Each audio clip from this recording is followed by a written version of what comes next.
பக்சிங் அவர்களின் ஊழியத்திலிருந்து விடாய்த்துவனுக்கு ஏற்ற வார்த்தைகள். ஜூலை மாதம் 20ஆம் தேதி. நித்திய ஆவியினாலே தம்மை தாமே பழுதற்ற பலியாக தேவனுக்கு ஒப்பு கொடுத்த கிறிஸ்துனுடைய இரத்தம் ஜீவனுள்ள தேவனுக்கு ஊழியம் செய்வதற்கு உங்கள் மனசாட்சி செத்த கிரியலர சுத்திகரிப்பது எவ்வளவு நிச்சயம்.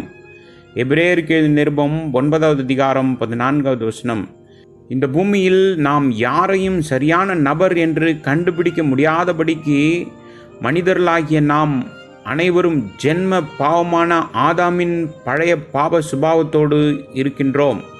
ஆகவேதான் நாம் மீண்டும் மீண்டுமாக விழுந்து போகின்றோம். கர்த்தராய் இயேசு கிறிஸ்துவை நாம் நேருக்கு நேர் பார்க்கும்போதுதான் நாம் அவரை போல் இருப்போம். அதுவரை நாம் அனைவரும் சில நேரங்களில் எங்கேயாவது தவறு செய்து கொண்டே இருப்போம். சங்கீதத்தின் புஸ்தகம் 130வது சங்கீதம் 3வது வசனத்தில், கர்த்தாவே, நீர் அக்கிரமங்களை கவனித்திருப்பீரானால் யார் நிலை நிற்பான்? ஆம், அவருடைய வார்த்தையின் வெளிச்சத்திலும் அவருடைய வார்த்தைக்கு முன்பாகவும் அவருடைய ஆராய்ந்து பார்க்கும் கண்களுக்கு முன்பாகவும் நம்மை உண்மையாய் ஆராய்ந்தால் நம்மில் ஒவ்வொருவரும் அவருக்கு முன்பாக நிற்க முடியாதபடிக்கு காணப்படுகிறோம். அப்போஸ்தலனாகிய பவுலும் கூட ரோமருக்கு எழுதிய நிருபம் 7வது அதிகாரம் 18வது வசனத்தில், என்னில், அதாவது என் மாம்சத்தில் நன்மை வாசமாயிராதென்று அறிவேன் என்று கூறியிருக்கிறான். மாம்சத்திற்கும் ஆவிக்கும் இடையேயான யுத்தத்தை பற்றி அவன் கூறுகிறான். இது அவனது இதயத்தில் நடந்து கொண்டே இருந்தது. நாமும் இத்தகைய யுத்தங்களை எதிர்கொள்ள வேண்டியுள்ளது. ஆனால் மனம் தளர வேண்டிய அவசியமில்லை. நம் ஆண்டவர் கிருபை நிறைந்தவர். கர்த்தரிடத்தில் மன்னிப்பு உண்டு என்று நாம் பார்க்கின்றோம்.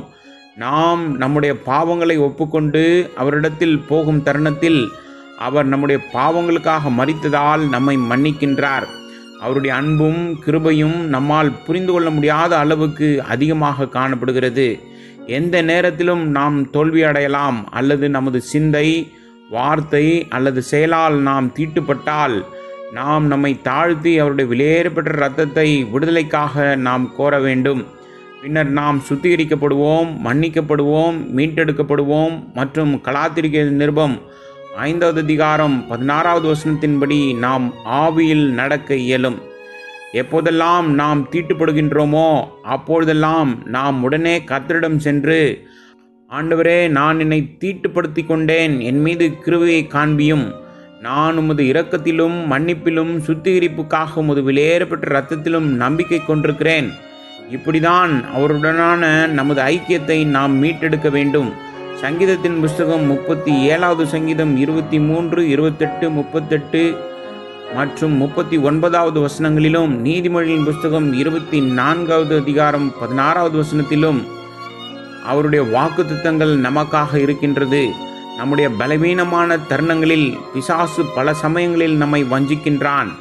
ஆனால் இயேசு கிறிஸ்துவின் விலையேறப்பெற்ற இரத்தத்தில் சுத்திகரிப்பு மற்றும் முழு மறுசீரமைப்புக்கான மீட்பின் ஏற்பாடுகள் எப்போதும் இருக்கிறது.